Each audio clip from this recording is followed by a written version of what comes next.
Even when you feel low, you can still go. Even when you feel slow, you can still go.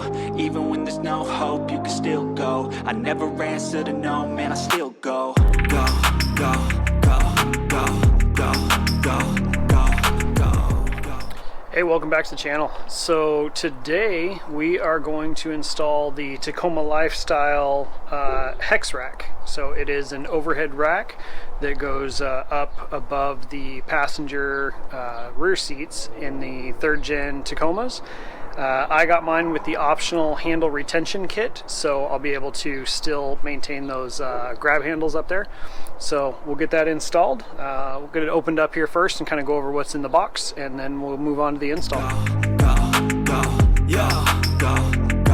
Go, hustle hard, hustle every single day. I'll be making moves till I'm buried in my grave.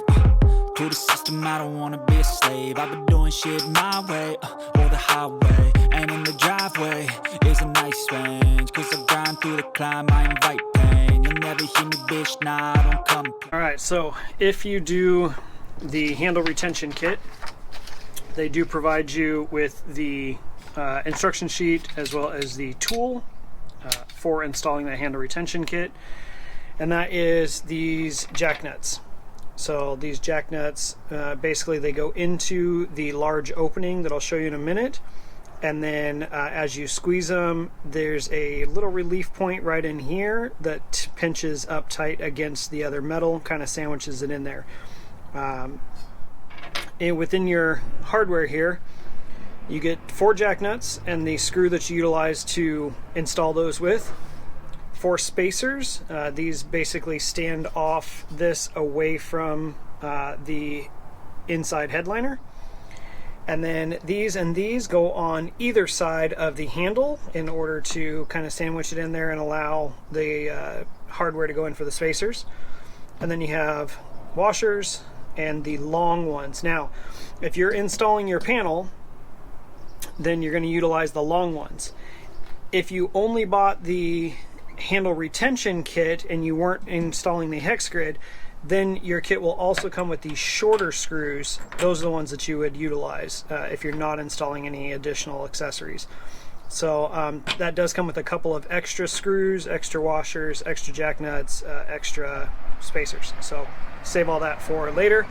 I think what I'm probably going to do is utilize these for the other little hooks that are in the back of the cabin, and I'll show you those in a minute. So let's get inside and start taking it apart.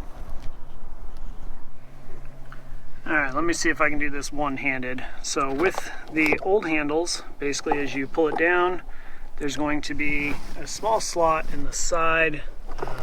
See if you can see. So, I don't know if you can see that small slot in the side over there. Basically, there's one on either side. Whatever side's easiest, just get your screwdriver, go right in there, and you don't want to twist the screwdriver. Instead, just pull straight back with steady pressure. So just pull straight back, and it should pop right off there. It might take a little more effort to get under there. If a flat screwdriver isn't working, I do have one of these little seal picks. Sometimes you can get under there and kind of maneuver it. Again, you don't want to twist it, you want to pull straight back. So you can see that kind of popped it. Once it starts to pop it, then you can kind of work it around a little bit easier. But you don't want to damage that plastic. There we go. So these little pieces just go straight into these little metal pieces here. Now these metal pieces are also pretty simple. You simply get under here and you just pop them up or down, whichever way is easiest, while also providing positive rear tension. So basically you're pulling back at the same time, and you're just gonna do the same thing to the other one over here, and then the same thing on the other side of the truck as well.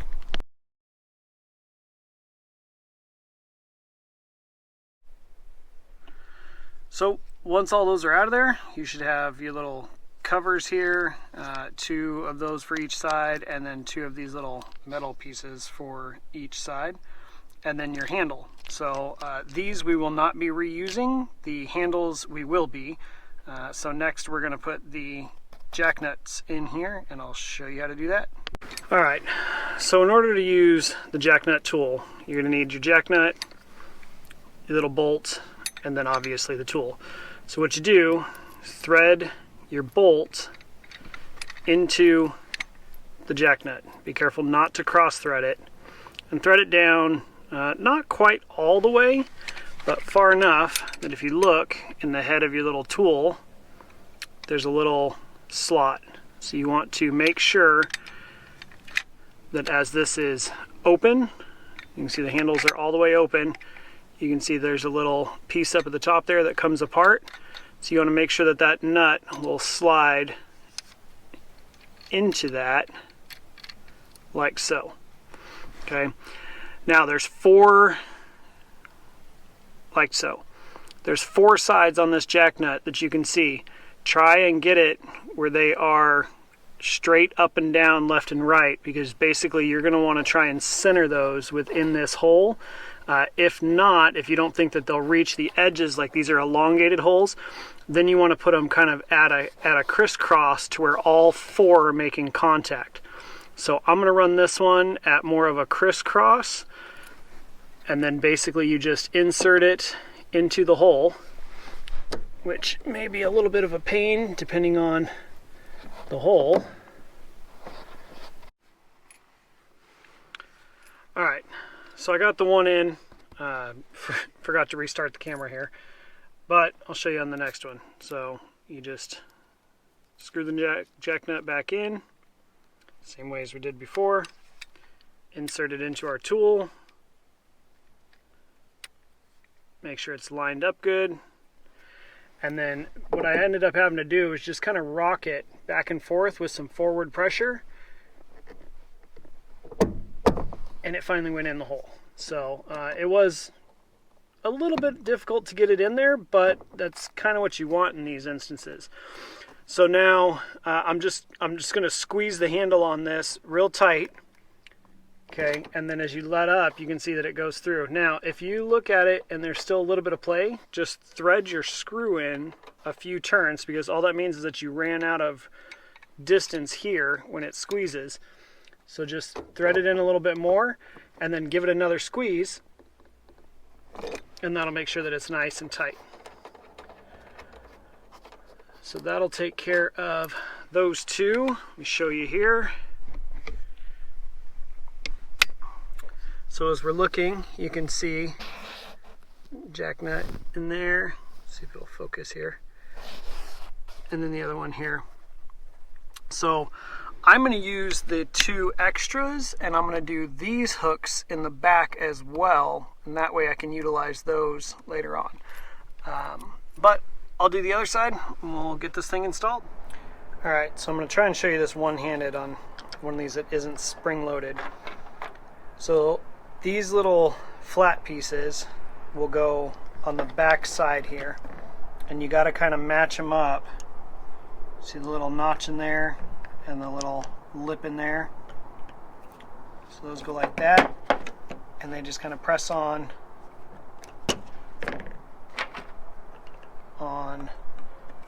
all pieces. Okay, now once those are on, these little caps go to match the contour from the other side, and they just kind of sandwich together there.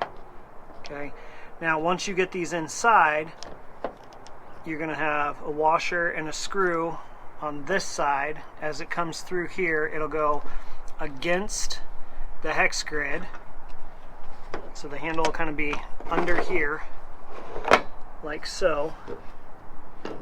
Okay, then it'll end up with a spacer and then into the body. Okay, so just like that when you're on the inside. So I'm going to attempt to get a decent angle on this without dropping it like that 50,000 times. But basically, this is going to sit up here like this. The standoffs will go behind it, and then the bolts and everything will go in front. So as far as I can tell, it'll sit just like this. Pay attention to this curve in it right here, as well as there's like a flat spot in the back. Let me get it over in the camera here. So the back side of it you can see is pretty flat, and then on the front side there's like this curve. If you try to put it in the other direction, I'll spin it here for you real quick. If you try to put it in the other direction with the straight side to the front and the curve to the back, it will not fit because of this curve in the handle here, the little handle pocket. See if I can get you a little better angle without knocking the camera over. It's pretty unstable here right now. So there's this handle pocket right in here. The pocket is here, but on the back side there's nothing. You need to match that on the hex grid. So on the grid, see you have the little notch for the pocket, and then on the back side there's nothing. So when you get it up in there correctly, notch for the pocket. Now, like I said, you need to get one of your spacers behind there. So what I'm going to do is I'm going to put all of this halfway together on the ground, or in my lap rather.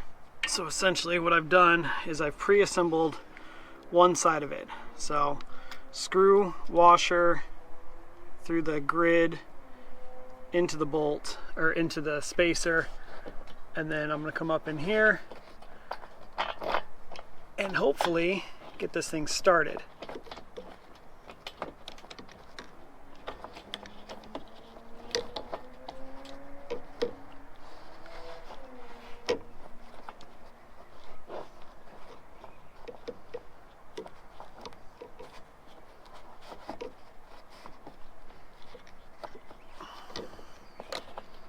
The hardest part on all this is matching all of the angles of everything, as all of these small pieces are wanting to move independently of each other.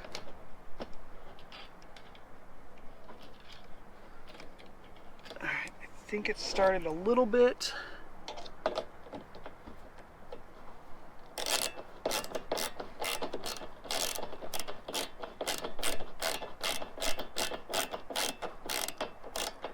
Does feel like it started a little bit. So I'm going to do the same thing on the other side where you can't see, just so it'll kind of hold itself in place here.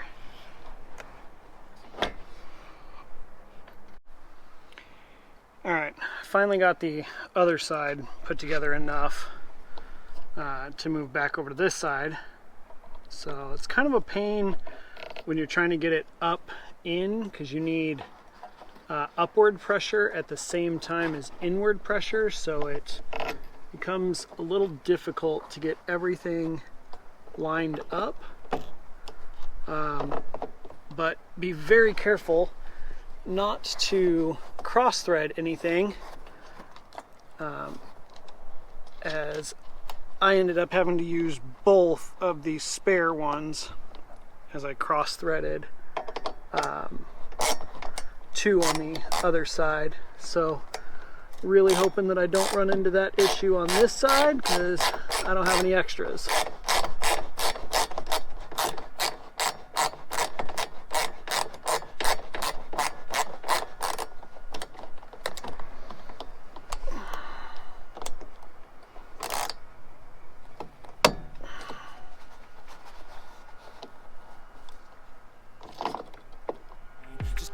Switch and you can go and obtain anything you want, anything you need. Your mind's got the key ingredient, it's belief.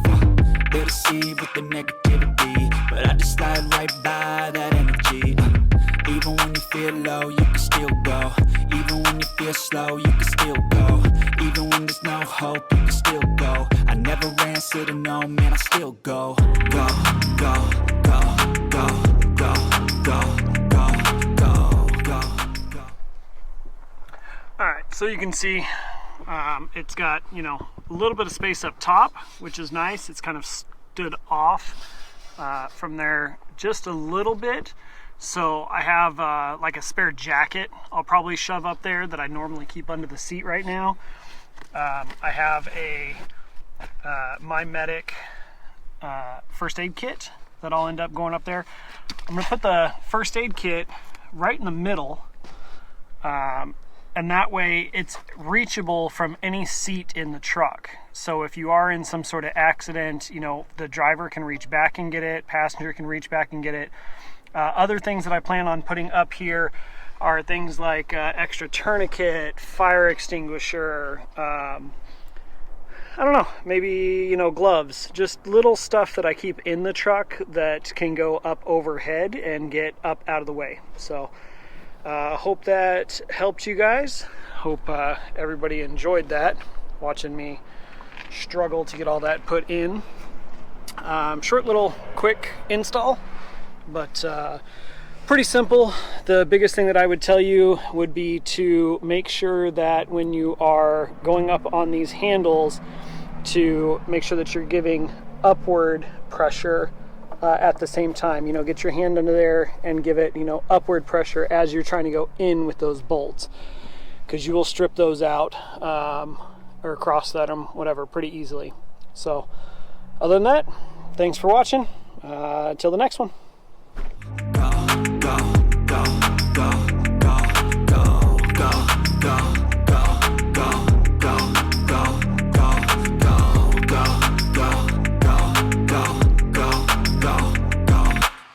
You got a mind, but even that could change. You could flip the gray matter like some batter in your